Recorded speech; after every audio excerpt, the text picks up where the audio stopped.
Hi friends, நம்ம இன்றைக்கி பார்க்க போகிறது செட்டிநாடு சிக்கன் கிரேவி. ஒரு பேனில் 3 டேபிள் ஸ்பூன் மல்லி எடுத்துக்கலாம், 2 டேபிள் ஸ்பூன் பெருஞ்சீரகம், 2 டேபிள் ஸ்பூன் ஜீரகம்,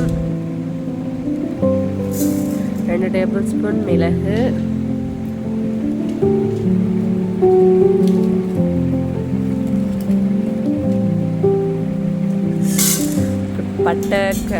பட்டை அனாசி, அந்த நட்சத்திரப்பூ, பே லீஃப் எல்லாமே எடுத்து போட்டுக்கலாம்.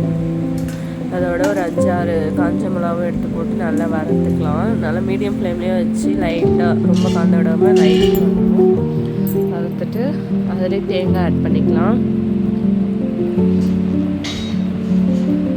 தேங்காய் ஆட் பண்ணி அதையும் நல்லா வதக்கிக்கணும்.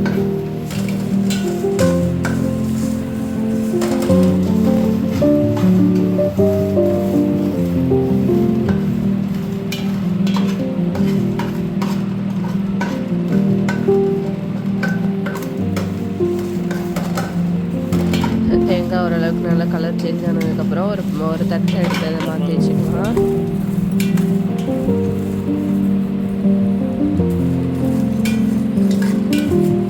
அதுக்கப்புறம் அதே பேனில் ஒரு 3 டேபிள் ஸ்பூன் ஆயில் போட்டுக்கலாம்.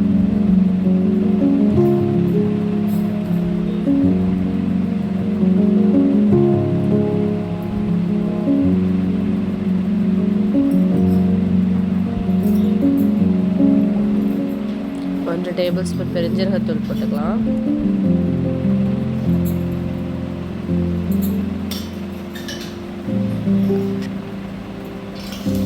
நறுக்கி வச்ச வெங்காயம், சின்ன வெங்காயம், பெரிய வெங்காயம் நான் 2 மிக்ஸ் பண்ணி தான் போட்டிருக்கேன். சின்ன வெங்காயம் மட்டும் போட்டிங்கனாலும் இன்னும் நல்லா டேஸ்ட்டாக இருக்கும். நல்லா வதங்கி கலர் சேஞ்ச் ஆகட்டும். அதுக்கப்புறம் கருவேப்பிலை அதிலே ஒரு கொத்து போட்டுக்கலாம். இஞ்சி பூண்டு பேஸ்ட்டு ஒரு 2 டேபிள் ஸ்பூன் போட்டுக்கலாம். அதோட ராஸ்மல் போகிற வரைக்கும் நல்லா வதக்கிக்கலாம்.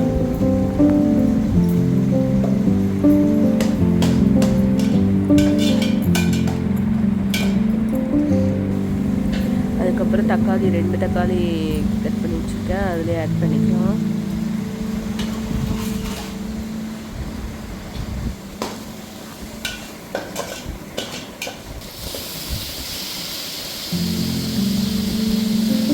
முக்கால் கிலோ சிக்கன் எடுத்துருக்கேன் நான் இன்னைக்கு.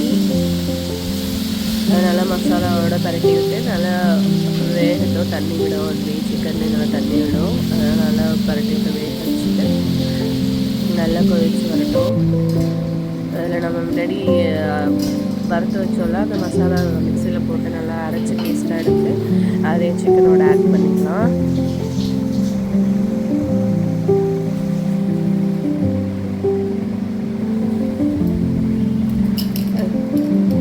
உருளைக்கிழங்கு போட்டுக்கலாம். பேஸ்ட் போட்டதுக்கப்புறம்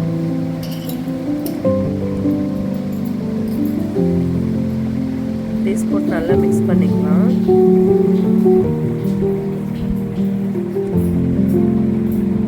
அதுக்கப்புறம் அதிலே உருளைக்கிழங்கு ஆட் பண்ணிக்கலாம்.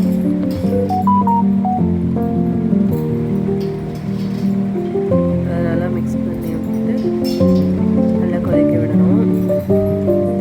நல்லா அந்த கிரேவி கன்சிஸ்டன்சிக்கு வர வரைக்கும் நல்லா கொதிக்க விட்டு இறக்குங்க. நீங்களும் ட்ரை பண்ணி பாருங்கள், சூப்பராக இருக்கும். இதை நீங்களும் ட்ரை பண்ணி பாருங்கள். இந்த வீடியோ பிடிச்சிருந்தா சப்ஸ்கிரைப் பண்ணுங்கள், லைக் பண்ணுங்கள். தேங்க்யூ ஃபார் வாட்சிங்.